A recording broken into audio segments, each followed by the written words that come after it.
Between 2001 and 2011, Linda Weston manipulated and physically abused 6 mentally challenged adults. She stole their benefits and kept them in horrific conditions. But she wasn't alone. Her 22-year-old daughter, Jean, also joined in on the torture, and 2 years after gaining custody of her 10-year-old niece, Beatrice, she also put her in the basement with the other victims, abusing her as well. The 7 victims were tormented for years, eventually leading to death, sexual exploitation, and several childbirths. Here are 4 of the most heartbreaking clips from ID's show, A Body in the Basement. One day, me and Tamara, we went to go get us something to eat because nobody was around the food. When she came back, she tied me and Tamara up and knocked her front teeth out with a hammer. She did this when I was trying to block my face. She broke my hand. This was just wide open, right here, wide open, like my bones were sticking out. We learned that Linda Weston went to Killeen, Texas. Instead of living in apartments, they lived in a trailer park, and they rented numerous trailers. And one of those trailers, they had Tamara and Beatrice.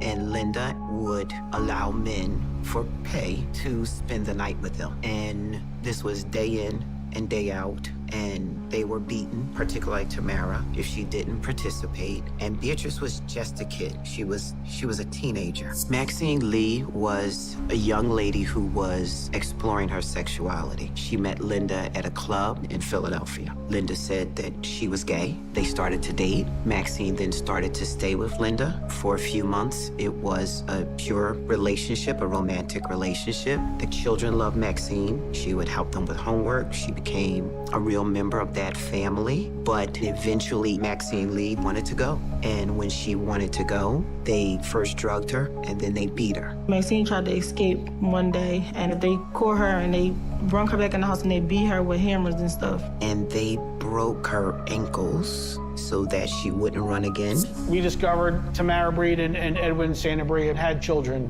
while in custody of Linda Weston. When Linda Weston was kept on beating me, I lost a baby. That was my first baby. They had numerous children. A few died in childbirth. 2 of them survived because they were found with Linda and Jean. I had my son, they showing in the tub, and I was crying to Edwin, and I said, Edwin, Jean took our baby. When Tamara and Edwin had their first surviving daughter, Linda told them that the baby did not survive. But miraculously, a week later, Linda Weston had a baby. That baby was raised as Linda Weston's child. Me and Edwin used to play with our own daughter, but I didn't know that was my daughter. They said my baby was dead the whole time. Linda was sentenced to life in prison, and her daughter Jean, who the victims say played a significant role in the abuse against them, was sentenced to 40 years in prison. Watch A Body in the Basement on ID or stream on HBO Max to learn more about this unbelievable case.